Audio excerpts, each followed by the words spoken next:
Kami panjatkan kepada Tuhan Yang Maha Esa, ijazah yang dewasa, karena berkat rahmat-Nya lah kita bisa berkumpul pada acara yang berbahagia ini. Om Swastiastu. Yang terhormat Tim Bu Risma Kecamatan Marga, yang terhormat Bapak Ibu Kepala Sekolah, serta Bapak Ibu Guru yang kami cintai. Selamat datang dan selamat pagi kami ucapkan pada hadirin yang berkesempatan hadir pada acara ini. Adapun acaranya sebagai berikut. Yang pertama, pembukaan. Acara kedua, menyanyikan lagu Indonesia Raya. Acara ketiga, pembacaan doa. Acara keempat, laporan ketua gugus. Acara kelima, paparan materi dari narasumber. Acara keenam, tanya jawab. Acara ketujuh, istirahat. Dan terakhir, penutup.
Sadarilah masa berganti, tantangan kan kita hadapi, dengan sangat butuh nanti, era kita menanti berseri. Om Awira Masti Namaste. Om Namo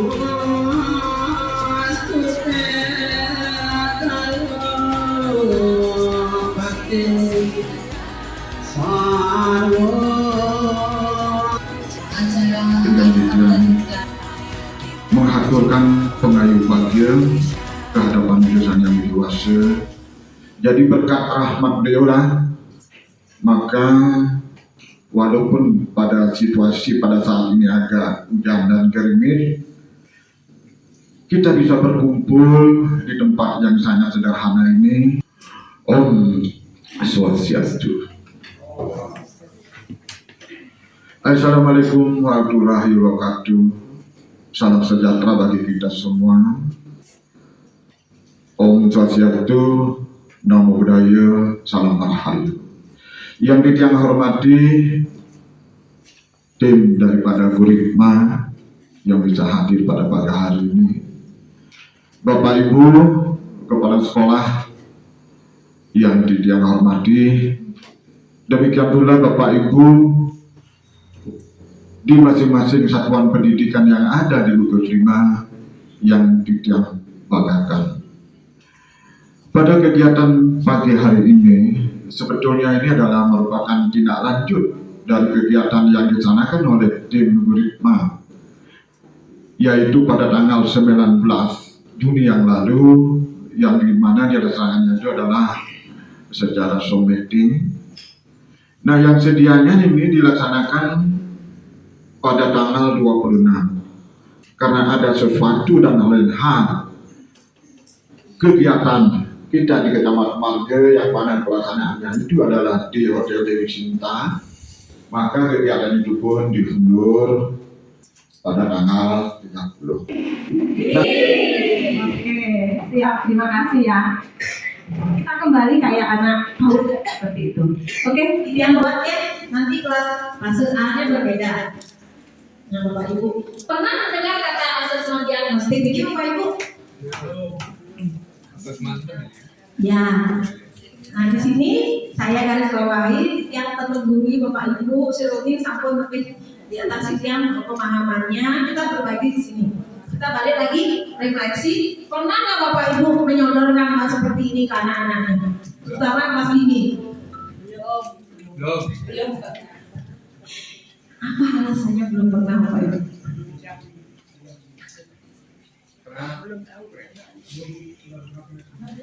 Karena belum baca PM. Nah, PM-nya itu nanti jama Pak Ibu. Ceprakan nyaman kita lihat apa dalam YouTube tentang apa gitu ya. Tapi ini sebenarnya sudah ada di PM Bapak Ibu.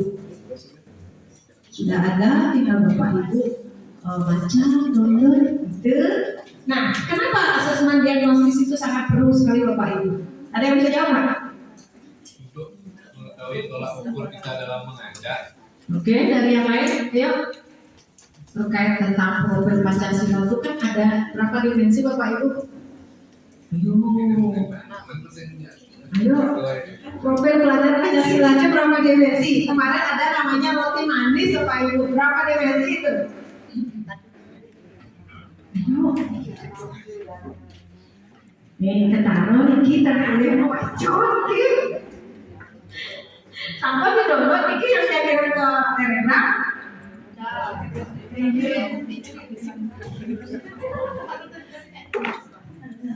Oke, kita mengenal profil pelajar Pancasila itu ada dari dimensi Bapak Ibu.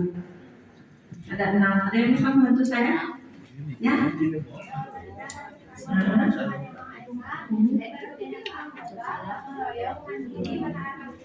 Oke, ini mata kuliah saya loh. Terima kasih. Kita lanjut ke sini Bapak Ibu terkait itu. Ada asesmen diagnosis ini kita melihat karakter siswa kita seperti apa. Tergantung Bapak Ibu, silahkan Bapak Ibu yang menyesuaikan dengan apa maunya. Pertama, gambar kondisi diri kamu. Pasti dia apa? Kita akan tahu. Ya, kita akan tahu. Kemudian namanya siapa? Keluarganya terdiri dari berapa orang, kemudian apa yang dia sukai, aku paling suka kegiatan apa gitu.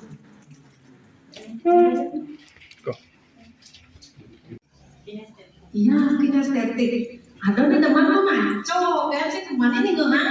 Gaya belajar kita beda nggak? Contoh, ibu gaya belajar ibu sedang mendengarkan atau membaca. Nah, baca coba buyarnya. Beda. Ada yang namanya audio visual, ada yang senang visual, yang pun ninggalin gambar, nutupin warna, cepet-cepetan, lain asalnya. Tapi yang gua ninggalin cekiat. Nah, sama dengan siswa. Di sini kita bisa tahu Bapak Ibu apa yang dia sukai dan apa yang tidak disukai itu dengan melaksanakan asesmen diagnostik non kognitif. Bukan pengetahuan Bapak Ibu dari cara apa yang disukainya. Kemudian kita belajar ini apakah perlu di pembelajaran lain? Perlu. Karena kita akan membahas tentang proyek P5. Nah, proyek P5 itu tidak berdasarkan hanya lingkungan aja. Oh, lingkungan kita itu lingkungan TTT-nya itu mungkin atau mungkin tidak boleh seperti itu Bapak Ibu. Ketika kita memutuskan sebuah tema, asesmen ini boleh kita gunakan aset yang ada. Maksud saya aset itu lingkungan Bapak Ibu. Lingkungan. Contoh misalnya ada permasalahan ini, kalau tidak salah di Belayu itu kegiatannya buat jajan nih. Jajan apa namanya? Jajan yang dijual itu. Bisa nggak kita menggunakan itu sebagai solusi dalam menentukan tema? Bisa Pak. Bisa. Kemudian ini bisa nggak dijadikan proyek? Ada yang bisa jawab nggak? Pinjam ya. Bisa nggak? Bisa nggak? Bisa nggak? Ayo, bisa nggak? Bisa. Bisa nggak? Bisa nggak? Ayo. Bisa nggak? Ayo dipikirkan lagi, bisa nggak? Nah, teliti. Oke, silakan Bapak Ibu lihat di sini. Ini termasuk keterampilan apa proyek? Apa perbedaan proyek dengan keterampilan?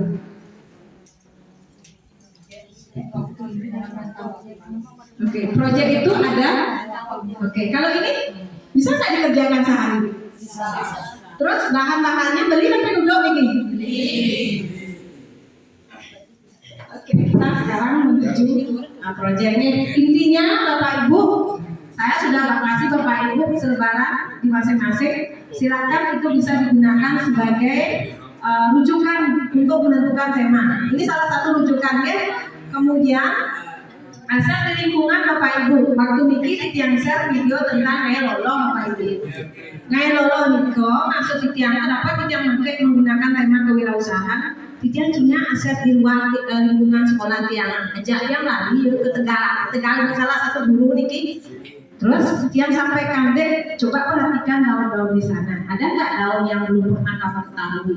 Oh boleh gamal bu, apa kambing nih? Semuanya. Oh ini daun biu nih bu, saya mau ada bungkus kafe aja mama tiang.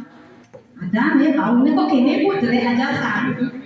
Ini kayak bau yang agak untuk lolo ini kenapa kan? Nah ini apa nih bu? Bahasa anak-anak kan? Ini apa nih bu? Oke, langsung kita terapkan di sana. Oh, ini namanya beluntas. Kita memberikan pengetahuan secara kognitif kepada siswa. Oh, ini namanya beluntas. Nah, beluntas. Kemudian kita kasih permasalahan kepada mereka. Kira-kira siapa yang sudah pernah minum jamu atau lolo di rumahnya? Aduh, si depan bu. Dan boleh waktu kadang-kadang si depan bu. Itu muridnya. Oke, kan kita sudah dapat tuh pengetahuan kita terhadap aset itu. Oh, siswanya ada masalahnya berarti begini nih. Mereka sebenarnya karena lolo di pemikiran mereka itu pahit. Lolo itu pasti pahit. Nggak dosen enak. Nah, apa yang kita lakukan? Setelah itu saya koordinasi dengan kepala sekolah. Pak, ada masalah gini Pak terkait lingkungan, kita punya aset, tapi kita tidak bisa gunakan itu, dan anak-anak mempunyai masalah di sana. Solusinya kalau kita buat ini gimana Pak? Oke, kalau begitu kita bentuk tim. Kalau dari prosedur ya, makanya Bapak Ibu itu harus melakukan panduan. Tidak dikritik. Oke, kemudian kita ambil tema itu yang berdasarkan buku panduan, kita bentuk tim di sekolah. Nah, yang masuk tim itu adalah boleh guru agama, boleh guru penjas, boleh juga guru yang lainnya kalau bisa ini terkait jadwal, boleh. Oke, kemudian setelah bentuk tim, kita akan memberikan asesmen diagnostiknya. Ini menentukan tema yang akan kita sampaikan kepada siswa. Kalau saya gali dulu pengetahuan awal aja. Baru kita menentukan seperti apa nanti kegiatan dan rencana kegiatan yang akan kita sampaikan kepada mereka agar pembelajaran itu bisa kreatif, menarik. Oke, berapa minggu Ibu sudah lakukan? Biasanya seminggu. Ibu baca tugas nggak? Oke. Terus berapa? Ini pengalaman berapa minggu Ibu lakukan itu? Apakah ampuran di belakang terus dijejer atau kan ada apa namanya jadwal? Paling seminggu atau 2 minggu. Oke, ada yang lain Bapak Ibu? Ada yang lain?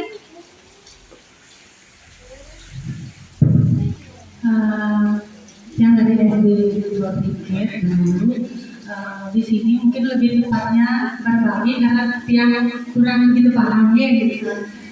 Yang waktu pertama menentukan tema itu terus terang pengenalannya tentang proyek itu kurang sekali. Cuma pas juga yang terinspirasi dari banyaknya sampah plastik di lingkungan sekolah. Yang menentukan gaya hidup berkelanjutan dengan membuat ekobrik. Terus terang ini untuk masalah waktu yang tidak begitu gitunya tidak pakai waktu yang sebisanya yang mencari info lewat YouTube dan terus terang saya tidak punya modul ini yang maunya sekarang mudah-mudahan kedepannya nanti bisa minta dengan siapa yang sudah punya agar bisa lebih baik semua bersama. Ya, terima kasih. Semuanya. Ada nggak tuntutannya? Oke, kita ada yang namanya 250 JP. Kengken itu tanaman lahan itu 252 JP itu dalam 1 tahun. Kita bagi Bapak Ibu. Jadi 36 minggu dalam 1 tahun. Kemarin sudah kita sampaikan 1 tahun itu minimal kita memiliki 2 modul Bapak Ibu. Minimal. Berarti 1 semester itu punya berapa Bapak Ibu? 1. Kemudian alurnya itu dalam 1 semester itu berapa bulan? Atau berapa minggu kalau kita bagi 36 dibagi 2? Ada 18 minggu. Coba perhatikan jadwalnya Bapak Ibu. 1 minggu berapa JP dapat P5-nya? Kalau nggak salah ini dia ya, yang berbagi sedikit, yang ditulis ya nanti yang kasih yang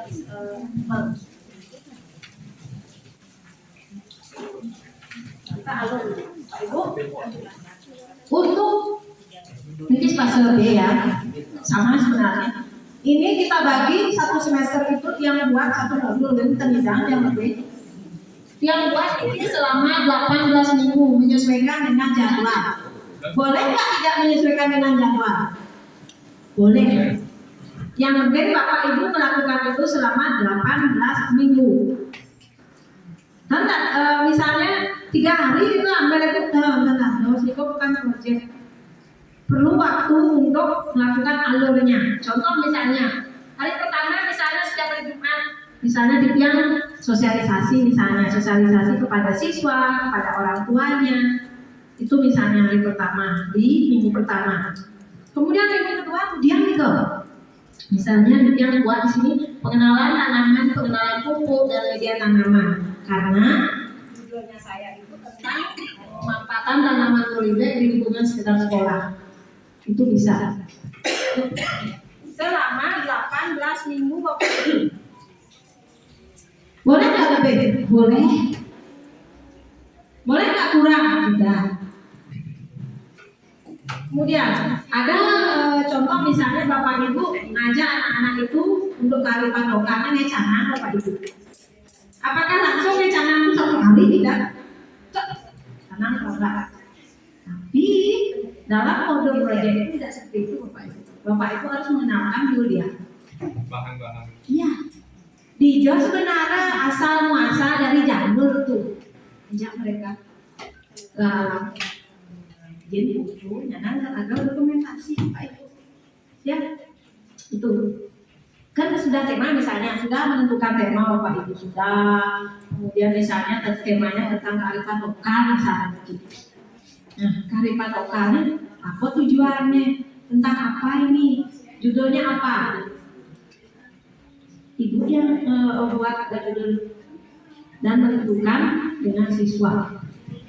Kemudian untuk menentukan tema tadi ya, kita balik lagi. Untuk menentukan tema lagi, tak bisa Bapak Ibu memutuskan sendiri. Ibu harus bisa memilih apakah aset yang Ibu sebagai rujukan untuk menentukan tema, apakah asesmen diagnostiknya, ataukah masalah yang terjadi di lingkungan Bapak Ibu. Contoh misalnya, ada kegiatan sampai masa di Banjar, bisa nggak digunakan itu untuk modul proyek? Bisa. Apalagi anak-anak misalnya datang di sana aja, anak-anak tuh nganyang di sana bisa. Buat di sana pertama kemudian itu mengenal yang namanya sistem nganyang di Bali itu misalnya. Boleh tuh Bapak Ibu untuk kearifan lokal. Itu contoh ya. Kalau lihat ada permasalahan seperti itu baru kita menentukan tema. Oke, tema sudah disetujui. Kemudian kelas 1, kelas 2, kelas 3, kelas 4 boleh nggak berbeda tema? Boleh. Boleh nggak sama temanya? Boleh, tetapi tokohnya berbeda. Contoh misalnya SD 1 Peringkat tahun lalu mungkin bisa disebutkan temanya tentang apa?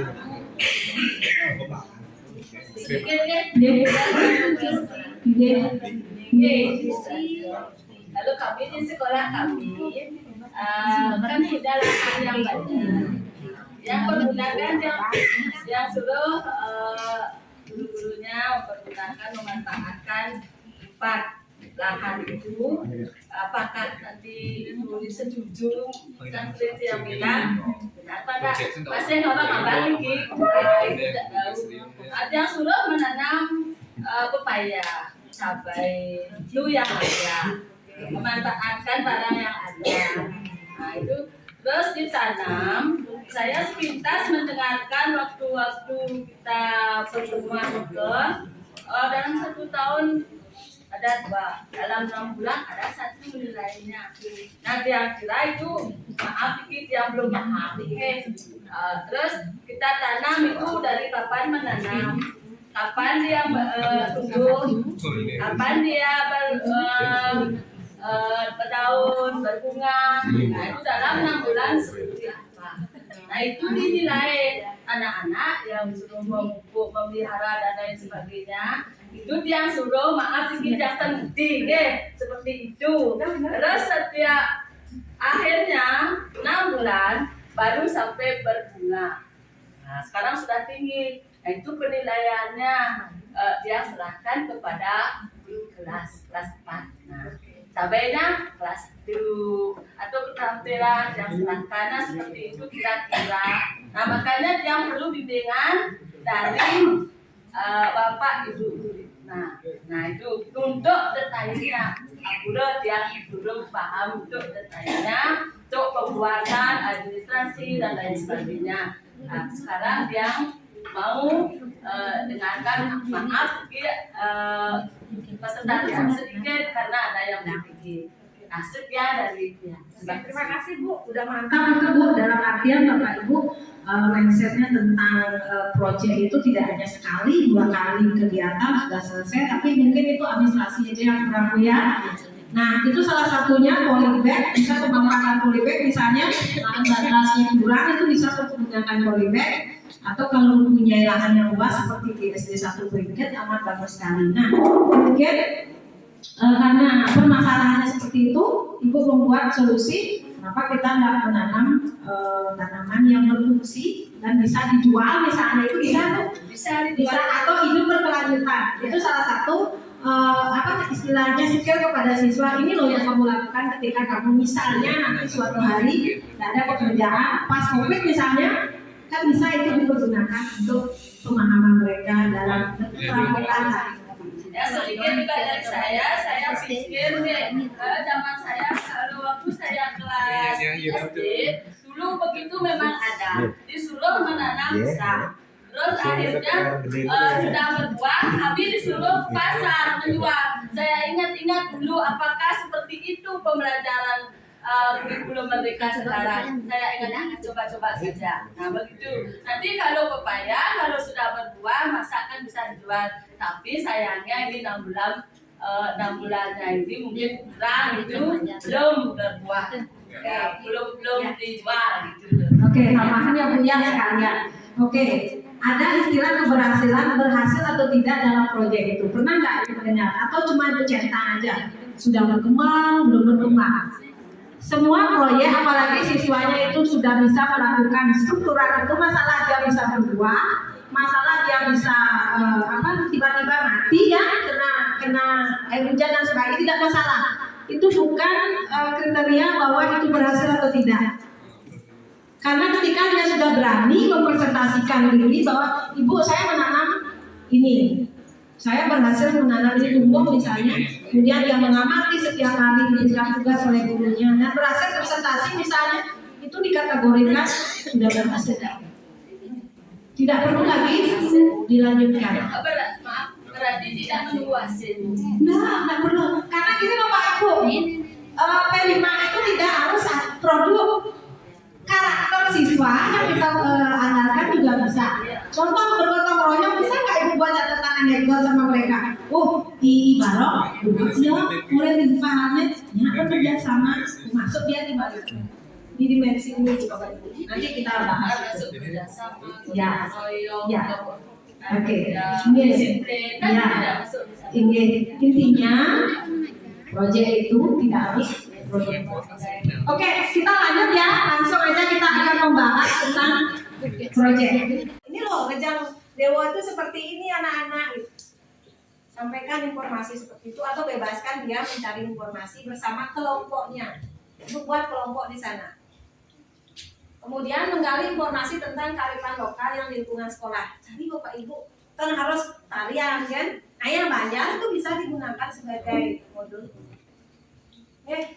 Kemudian karena itu berkaitan dengan kehidupan sehari-hari mereka.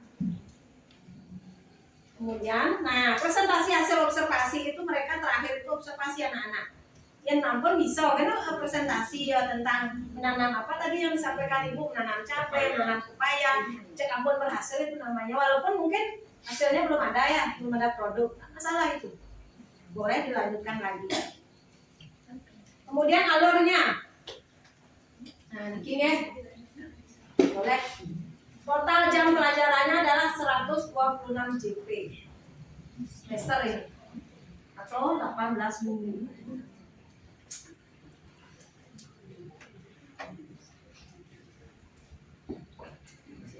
Nah, ini sosialisasinya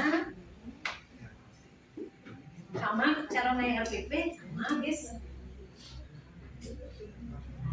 Nah, targetnya kembali kemana dilihat Bapak Ibu targetnya?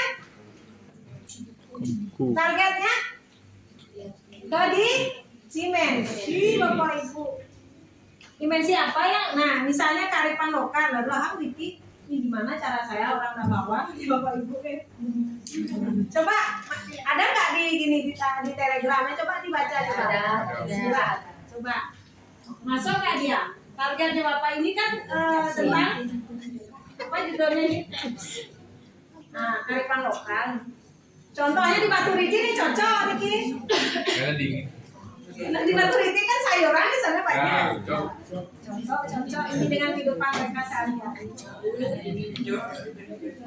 Kalau misalnya Ibu tadi misalnya bisa ini kearifan lokalnya bisa di sana atau Ibu rubah ini hidup berkelanjutan, deh.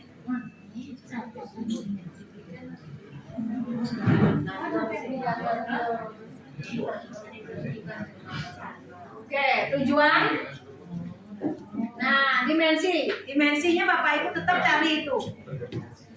Dimensi apa yang akan Ibu inginkan ke mereka? Oh, benar kritis, elemennya apa?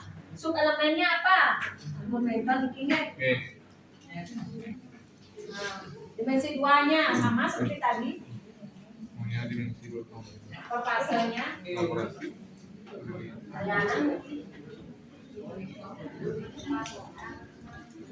Terhadap keberagaman lingkungan dan manfaatnya bagi manusia. Nah, boleh ke lingkungan luar, boleh ya kalau ada asetnya bisa. Nah, ini kan akan lingkungan luar ini kalau boleh ya. Dan luas lahannya di sini. Kemudian tahapnya yang kedua, kontekstualnya.